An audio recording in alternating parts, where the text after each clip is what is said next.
నమస్తే సురేష్ గారు. నమస్కారం అండి. అక్టోబర్ మాసం కనుక మనం చూసుకున్నట్లయితే మకర రాశి వారికి ఏ విధంగా ఉండబోతుంది అంటారు, అండ్ అలాగే వాళ్ళు ఏ విషయాల్లో జాగ్రత్తలు వహించాలి? అక్టోబర్ మంత్ కనుక చూసుకుంటే ఈ మంత్ యొక్క విశిష్టత మనకి 2వ తారీఖు నుంచి ఆశ్వీజ మాసం కూడా వస్తుంది. సో ఆశ్వీజ మాసం అనగానే మనకి ఫస్ట్ స్టార్ట్ అయ్యేది ఏంటంటే దేవి నవరాత్రులు స్టార్ట్ అయిపోతాయి. దసరా ఫెస్టివల్, దసరాకి వెకేషన్స్ పిల్లలకి, అక్కడ నుంచి వచ్చేటప్పుడు దీపావళి వరకు మధ్యలో అన్ని పర్వదినాలు చాలా ఉన్నాయని మనం చెప్పుకోవాలన్నమాట.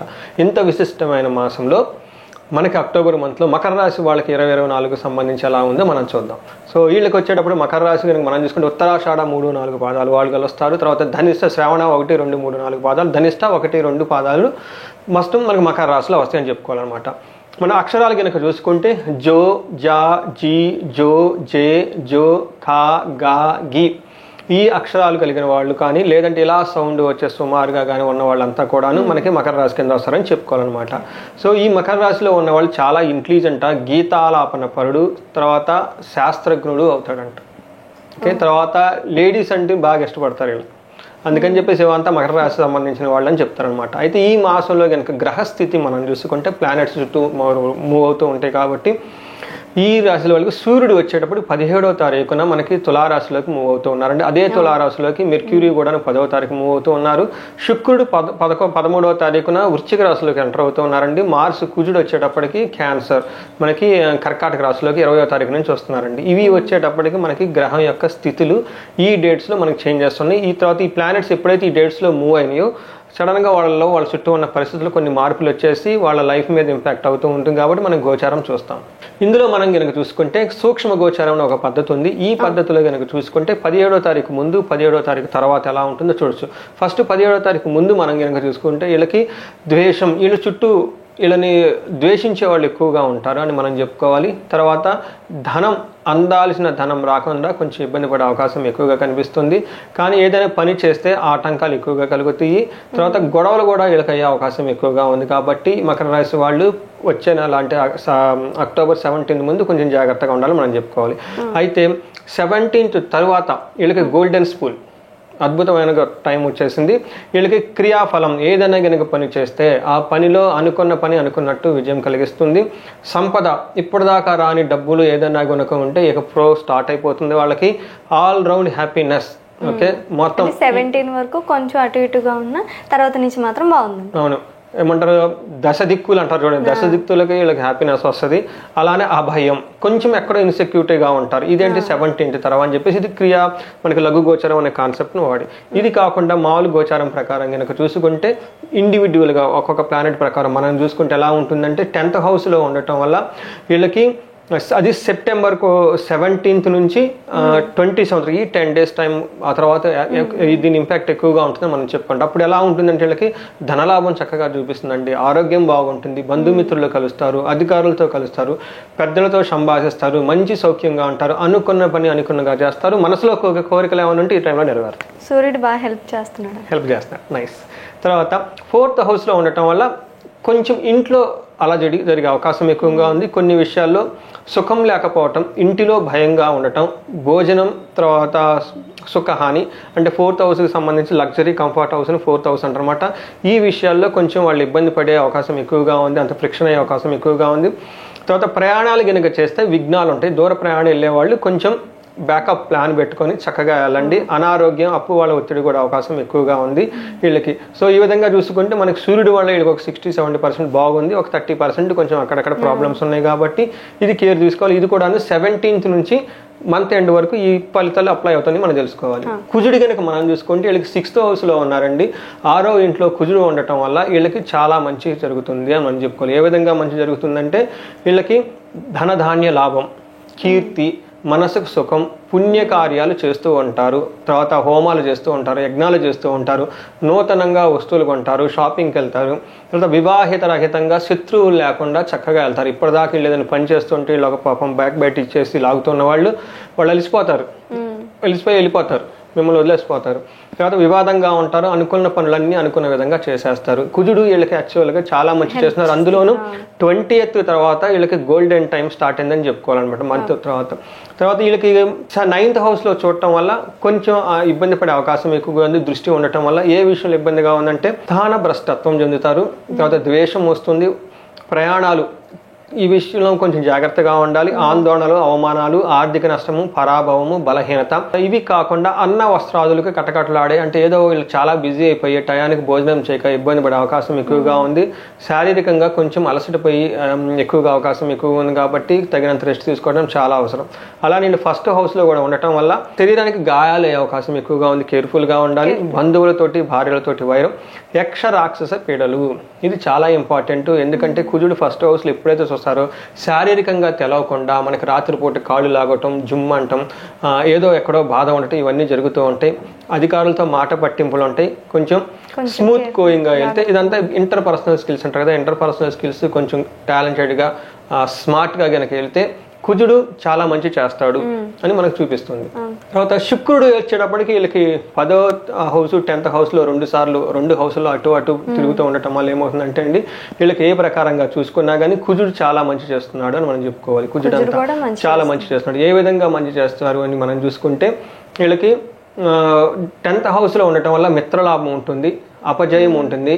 తర్వాత ఉద్యోగాల్లో లాభాలు ఎక్కువగా ఉంటాయి అని మనం చెప్పుకోవాలన్నమాట. అదే వీళ్ళకి 11th హౌస్లో ఉండటంలో శరీరంలో కాంతి ఉంటుందంట, కీర్తిమంతంగా ఉంటారు, క్షీరాన్నం తింటారు, అంటే స్వీట్స్ అవన్నీ బాగా తింటారు, మిత్రులతో కలుస్తారు, కుటుంబంలో చూస్తారు, ధనలాభం ఉంటుంది, జయం కలుగుతుంది. ఈ విధంగా వీళ్ళు కనుక మనం చూసుకుంటే 11th హౌస్లో శుక్రుడు ఉండటం వల్ల, శుక్రుడికి సంబంధించిన వల్ల, లేడీస్ వల్ల చాలా అనుకూలంగా ఉండేసి చాలా బాగుంటుందని మనం చెప్పుకోవాలన్నమాట. అదే 4వ ఇంట్లో 5వ ఉండటం వల్ల కూడాను స్త్రీలతో వీళ్ళు ఎక్కువగా మాట్లాడడానికి ఆసక్తి చూపిస్తారు. ఈ టైంలో పుత్ర, మిత్ర, కళాత్ర బంధువులతో సంతోషంగా ఉంటారు. అంటే పుత్రులతోటి, బంధువులతోటి, భార్యతోటి, అందరితోటి చాలా చక్కగా ఇంటరాక్షన్ అవుతారు. విందులు, వినోదాల్లో పార్టిసిపేట్ చేస్తారు. చాలా చక్కగా ఉందని మనం చెప్పుకోవాలన్నమాట. ఈ విధంగా మనం 5th హౌస్లో కూడా ఉండటం వల్ల వీళ్ళకి శుక్రుడు రకంగా చెప్పాలంటే చాలా యోగ్యతనిచ్చే టైంలో ఉన్నారనమాట. ఈ శుక్రుడు తర్వాత సూర్యుడు చాలా మంచి యోగ్యతను తీసుకుని వచ్చేసి వీళ్ళకి ధనధాన్య సమృద్ధి, తర్వాత ఇష్టార్థ లాభము, శత్రునాశము, తృప్తి, సుఖం కలిగి ఉంటారని చెప్పేసి మనకి శాస్త్రాలు చెప్పబడి ఉన్నారనమాట. సో ఈ విధంగా మనకి శుక్రుడు గ్రహము ఉన్నారన్నమాట. ఇది కాకుండా దీనితో పాటు మనం ఏం చేస్తామంటే అంగగోచారం అని చెప్పేసి నక్షత్రం ప్రకారం కూడా మనం చెప్పుకోవచ్చు అనమాట. ఈ నక్షత్రం మకర రాశిలో ఉన్న ఉత్తరాషాఢ వాళ్ళని కనుక మనం చూసుకుంటే వీళ్ళకి ఫస్ట్ క్షేమంగా ఉంటారు, దేనికి టెన్షన్ పడిన అవసరం లేదు. రెండోది అనుకున్న పని కొంచెం ఇబ్బంది పడే అవకాశం ఉంది, అది కూడా మంత్ ఎండ్లో జరుగుతుంది కాబట్టి మంత్ ఎండ్ ప్లాన్ చేసుకునేటప్పుడు ఏదైనా కొంచెం పోస్ట్పోన్ చేసుకోవటం, లేదంటే బ్యాకప్ ప్లాన్ పెట్టుకొని వెళ్తే కానీ చాలా బాగుంటుంది అని నేను చెప్తాను. తర్వాత ధనహీనత, ధనం లేక కొంచెం ఇబ్బంది పడే అవకాశం ఎక్కువగా ఉంది. తర్వాత దేహ పీడనం, కొంచెం శరీరానికి ఇబ్బంది పడే అవకాశం ఎక్కువగా ఉంది హెల్త్ విషయంలో. ఇవంతా మనకి ఉత్తరాషాఢ నక్షత్రం వాళ్ళు. టోటల్గా ఉత్తరాషాఢ నక్షత్రంలో ధనహీనత, ధనం లేకపోవటం, తర్వాత దేహపీడనము అవన్నీ కలుగుతుంది. కానీ ఫైనల్గా ఈ మాసంతా చాలా ఉల్లాసంగా, ఉత్సాహంగా జరుగుతూ ఉంటుంది, బాగుంటుందని మనం చెప్పుకోవాలి. శ్రావణ నక్షత్రం వాళ్ళు కనుక మనం చూసుకుంటే వీళ్ళు యాక్చువల్గా ఫ్యాబులస్గా ఉందని మనం చెప్పుకోవాలి. వీళ్ళకి వస్త్ర లాభం, ఈ నక్షత్రం వాళ్ళు ఎవరైనా కొంటే న్యూ షాపింగ్కి వెళ్ళేసి చక్కగా బట్టలన్నీ కొనే అవకాశం కనిపిస్తుంది. క్షేమంగా ఉంటారు మంత్ అంతా. అది కూడా శుక్రుడి వల్ల, లేడీస్ వల్ల చాలా క్షేమంగా ఉంటారు. మెర్క్యూరీ వల్ల పరవశం, ఈ మంత్ అంతా చక్కగా ఆహ్లాదకరంగా, ఉత్సాహంగా, హ్యాపీగా, ఖుషీగా ఉంటారు. కుజుని వల్ల కొంచెం ధనహీనత కలిగే అవకాశం ఎక్కువగా ఉంది. అంటే ధనం రాకుండా ఇబ్బంది, ఎక్కడో వీళ్ళకి ధనం రావాల్సి ఉంటే ఆగిపోయి ఉంటుంది. ఆ విషయంలో డిసప్పాయింట్ ఎక్కువగా ఉంటుంది. శారీరకంగా కూడా శ్రావణ నక్షత్రం వాళ్ళు కొంచెం కేర్ఫుల్గా ఉండాలి ఈ మంత్లో. మనకి ధనిష్ఠ నక్షత్రం వాళ్ళని కనుక చూసుకుంటే వీళ్ళకి 2 times షాపింగ్ చేస్తారు, మంత్ బిగినింగ్లో, మంత్ ఎండ్లో. సో వస్త్రలాభం తెగ చూపించేస్తుంది. అలానే చాలా చాలా క్షేమంగా ఉంటారు. దేహ పీడనం, హెల్త్ విషయంలో ఎక్కువగా ఉంటారు. ధనానికి కొంచెం ఇబ్బంది పడే అవకాశం ఉంది, కానీ అంత ఇబ్బంది పడరు. కానీ ధనం విషయంలో కొంచెం టఫ్గా ఉంటుంది. మనకి ధనహీనతను కూడా చూపిస్తుంది. సో టోటల్గా ధనిష్ఠ నక్షత్రం వాళ్ళకి కొంచెం ఫైనాన్షియల్గా స్ట్రగుల్ అయ్యే అవకాశం ఎక్కువగా ఉంది. హెల్త్ విషయంలో కొంచెం కేర్ఫుల్గా ఉండాలి. ఇవి తప్పక మిగతా అన్ని విషయాలు వీళ్ళకి చాలా బాగుంది. వస్త్రలాభం, పరవశం ఇవన్నీ చూపిస్తుందని మనం చెప్పుకోవాలి. ఈ ప్రకారంగా మనం చూసుకుంటే మకర రాశి వాళ్ళు, శ్రావణ నక్షత్రం వాళ్ళు పర్టికులర్గా హెల్త్ విషయంలో చాలా స్ట్రైకింగ్గా ఉండాలి. ఎందుకంటే వీళ్ళకి మృత్యు నక్షత్రాల మీద 3 పాపగ్రహాలు ఉన్నాయి. ఎవరైతే శ్రావణ నక్షత్రం ఉన్నవాళ్ళు చాలా కేర్ఫుల్గా ఉండండి. ఈ నక్షత్రం వాళ్ళు ఉత్తరాషాఢ వాళ్ళకి బాగుంది, ధనిష్ఠ వాళ్ళకి కొంచెం హెల్త్ కాంప్లికేషన్స్ ఎక్కువగా ఉన్నాయి. కానీ శ్రావణ నక్షత్రం వాళ్ళకి తీవ్రంగా వచ్చే అవకాశం ఎక్కువగా ఉంది. చాలా జాగ్రత్తగా ఉండాలి. బాగా వీళ్ళు అమ్మవారికి సంబంధించి దేవీ నవరాత్రుల్లో నిష్టగా గనక పూజలు చేస్తే, ఆ తర్వాత వచ్చే మనకి దీపావళికి కూడా పూజలు గనక చేస్తే ఈ గ్రహాలు పెట్టే బాధ దోషపై వాళ్ళు చక్కగా హ్యాపీగా ఉంటారని చెప్పేసి మనం కోరుకుంటున్నాం. అదేవిధంగా మనకి నవరాత్రి పండుగలో అమ్మవారు వాళ్ళకి కృప కలిగించి వాళ్ళ కష్టైశ్వర్యాలు భోగభాగ్యాలు కలగాలని చెప్పేసి మనం కోరుకుందాం. మనం ఈ రాశి గురించి చెప్పుకుందాం సార్. ఇందులో హెల్త్ విషయం గురించి కావచ్చు, ఇండివిజువల్గా ఏదైనా వాళ్ళకి ప్రాబ్లమ్స్ ఉన్నా, జాతక రీత్యా కావచ్చు, ఆర్థిక పరమైన సమస్యలు కావచ్చు, మ్యారేజ్ కావచ్చు, ఉద్యోగం కావచ్చు, ఇవన్నిటిలో కొంచెం మిమ్మల్ని కన్సల్ట్ అవ్వాలన్నా, మిమ్మల్ని రీచ్ అవ్వాలన్నా ఎలా అవ్వాలంటారు?